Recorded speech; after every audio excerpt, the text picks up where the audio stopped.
Welcome back to Afternoon Express. And if you're looking for a recipe to try out this Heritage Weekend, then this is definitely the one. When heritage and storytelling unite, it is simply magical. So, as promised, I'm here with Mam Khanyisa Malabi and Matsitsana Kumalo in the kitchen to make a Magwinya recipe that is paired with a Thai curry sauce. Ladies, welcome to the kitchen. Thank you. I'm so excited to have you here. And Mam Khanyisa, congratulations on your book. This is amazing. It has to have been quite a feat. I mean, it's not easy, it's not simple, especially since it's self-published. Could you perhaps just tell us a bit about the book and how all of this ties into it? On one hand, I have heard that I'm nostalgic. I am traditional. I miss my mother's cooking. God bless her soul. And I miss my grandmother's cooking. But I'm also modern and Epicurean. The book is that beautiful contrast. Yeah.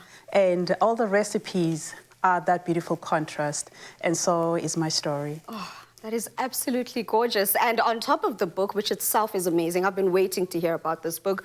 You've presented this amazing spread. We've got so many traditional items here. A place to wash our hands. How does all of this tie into this amazing cookbook that you've shared with us? Well, you know, when you go through the book, you will be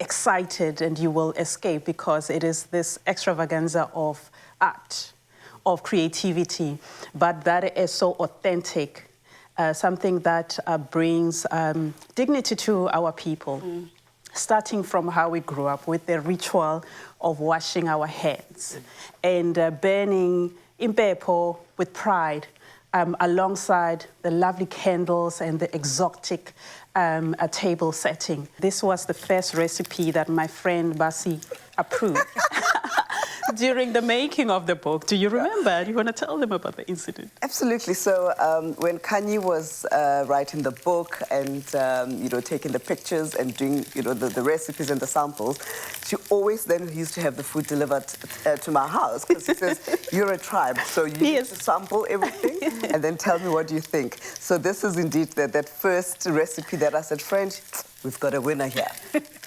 Now, talking about your cookbook, it's not just an amalgamation of recipes. It's so specifically curated. Can you just give us more about what the cookbook is about, what people can expect? You know, you've spoken about Mama being the one that curates it or approves it. Can you just fill us in a bit more about your recipe, your cookbook, and also just tell us the recipe, the ingredients that go into it, and how it's actually made? Firstly, the cover of the book has no food.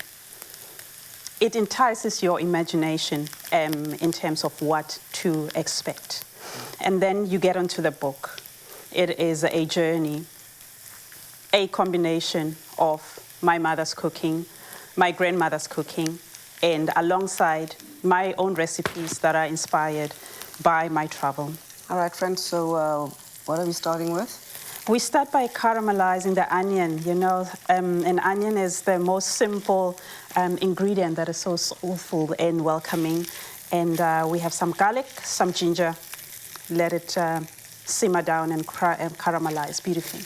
And I see you've got all the signature Thai curry ingredients here. You've got some curry leaves, you've got some spices, some paprika I see there, as well as some coconut cream. What would you say is what other ingredient could be infused, perhaps that's South African, that would still, besides Magwinya, because we're eating it Magwinya, but what other ingredients could we actually incorporate into this delicious recipe? Again, talking about this beautiful contrast, I mean, we have Magwinya alongside a Thai sauce. Yeah. I mean, some of my recipes, they turn tradition on its head, literally put. And that's the beauty of it all, I must say. That is the beauty. And Magwinya needs something saucy. And I think the other exciting thing is that Magwinya is our own street food. We add some coriander seeds. Yeah. And you know, when I was growing up, Magwinya also we used to have them. We used to call it ispikos. Fagi Magwinya, fagi slap chips, fagi acha, fagi Russian, and Remember, was good say spike or less. I'm one of those chefs that likes to get involved as well. So I just want to make sure that we're giving the viewers exactly what they need here. So you've added your ginger, your garlic, your spices in there. You're going into some paprika and some cumin, I believe. And this, in essence, is quite a simple recipe. You're adding all the ingredients, adding the levels of flavor, and then the cream, and that's the dish done. As simple as that. As simple as that. So the basics are done. Now we add our spice.